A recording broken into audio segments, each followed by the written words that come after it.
Wales have done it. They've broken their duck against the Wallabies. They've taken a win in a pretty low-scoring match, 9 points to 6. This match is not going to live long on any kind of highlight reels because there weren't any tries. It was a pretty tight and tense affair where defense and work at the breakdown were kind of the order of the day. If there were a few unusual things in this game, I mean, Lee Halfpenny missed 2 kicks that I think he would ordinarily have slotted pretty comfortably. So for Wales fans, I guess it actually could have been slightly more comfortable on a night when points were pretty hard to come by. They did take a lead after about 20 minutes. Wales got the first penalty, but then Foley hit back with his penalty just after half an hour. Halfpenny had a chance to put Wales in the lead just before half-time, but missed that penalty. At half-time, it was 3-3. It was tight. The Aussies initially tried to move pretty early on where they did an up and under, and Folau went in hunting for it in the Welsh 22, but he didn't really get anywhere near it, and they didn't seem to kind of resume that tactic much at all in the game. I thought we might be in for a long night of Australian up and unders, but it didn't seem to kind of be the order of the day. The Welsh really were getting a lot of pay at the breakdown, getting turnovers, and the Aussie set piece again was looking a bit suspect. Sometimes Latu's throwing, although he got a turnover of his own. I mean, Latu got one, Tipperick got one, Pocock. These guys were all, and more, were all doing wonderful work at the breakdown, stifling each other's attacks. But yeah, the set piece for the Wallabies wasn't kind of firing as has been the case for a few games for them this year. At halftime, as I said, 3-3. Run meters 108 to 175, so there weren't kind of massive numbers being clocked up in that. Position and territory kind of slightly edged towards the Wallabies, but it was fairly close. Key stat, and this continues throughout the game, tackle percentage. Wales were tackling at 91, Australia at 94.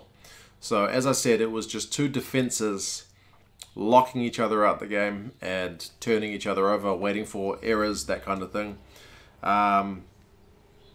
Yeah, penalties conceded was 5-8, so 5 to Wales, 8 to the Wallabies. So there were a fair few penalties in this game. They did kind of start to add up.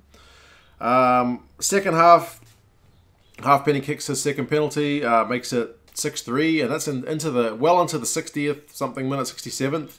Tamua slots a really tough looking kick where you thought maybe the Wallabies would go for the line in the 73rd minute to make it 6-6, looking like they might kind of sneak it. But then Bigger, who'd not been on that long, came on and slotted again. Not that hard a kick, but a pressure kick where a guy with not quite the same nerve might have missed it. That made it 9-6, and that was enough for the game. So no tries, all penalties. As I said, Wales missed a couple of chances to slot a few over. The Aussies did turn down some shots at 3, but they had a maul that just kind of failed when somebody knocked it on. They had a 5-meter line out where they failed with the throw. So a few knock-ons for both sides, a bit of messy play. Just in terms of handling and sometimes kicking. There was a kicking duel that went on for quite a while, and the commentator even said at one point, "Go put the kettle on, because this could be a while." They kept calling it an arm wrestle. I had that feel about it. No side was really able to get on top, and as I said, it was just defenses shutting each other down. So there wasn't really. Both sides have got some players that can hurt you, but they weren't really able to get much pay. There were a couple of line breaks, a few, but neither side really able to capitalize much on that. Tamua had one kick that went too long, so a few too many errors, especially for the Wallabies.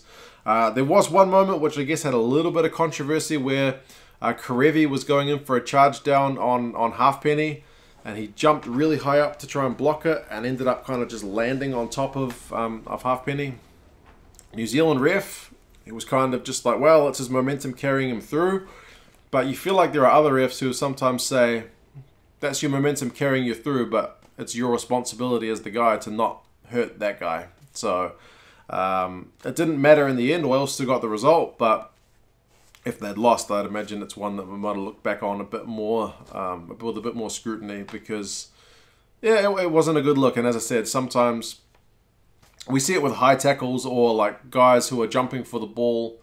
You know, sometimes the ref will say, it doesn't matter, it's your responsibility, even if you can't stop yourself from that point, kind of shouldn't have put yourself in that position in the first place. So, yeah, in a game with not that many kind of talking points, that was one of them. But yeah, I mean, look, by the end of the game, the stats, Aussie had more run meters, 360 to 299. But again, there's not kind of huge crunching numbers there. Possession territory slightly edged to the Wallabies again, 53%, 47, so still pretty even. But the story of the tackles continues, 89% for Wales, 91% for Australia, so within 2% of each other. Both around 90% is just phenomenal. So the stats don't lie in this case. Neither side was able to really break each other down. Penalties conceded 11 to 12, so the whistle was there a fair bit. As I said, scrum time was a bit messy, and that was a cause of some of them. You look at the individual stats.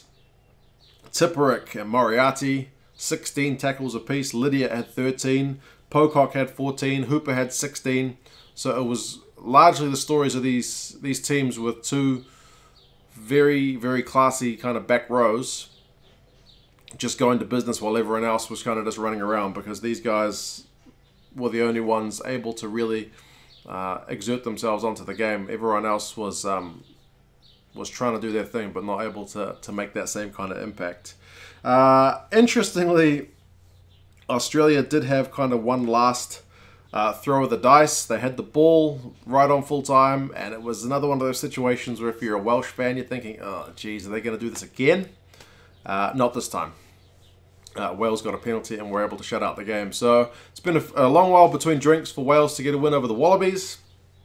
If I had Welsh gear, I would have put it on today. But yeah, congrats to Wales for grinding out a victory. Australia, it's another loss, but it's not by much, and it's away from home. So I'm harping on about this, but I feel like this is the kind of game that going into World Cup time is good to have in the bank, because you've got that experience, you've been under pressure, and you know what to do in those kind of situations when neither side is wanting to lose, more than one side really ripping the win away from the other one. So also interestingly, Alan Wynne-Jones, as he was doing his interview at the end, I mean, Hooper did his, and he seemed a bit frustrated, but there's still games to go for them. But Alan Wynne-Jones was bleeding as he did his post-match interview, which kind of epitomizes the commitment those guys put into winning this game in what was a real battle between two defenses. But yeah, you guys let me know your thoughts on this one. Key players, key moments, that kind of jazz. Let me know your thoughts in the comments, and yeah, I'll talk to you again soon. See you later.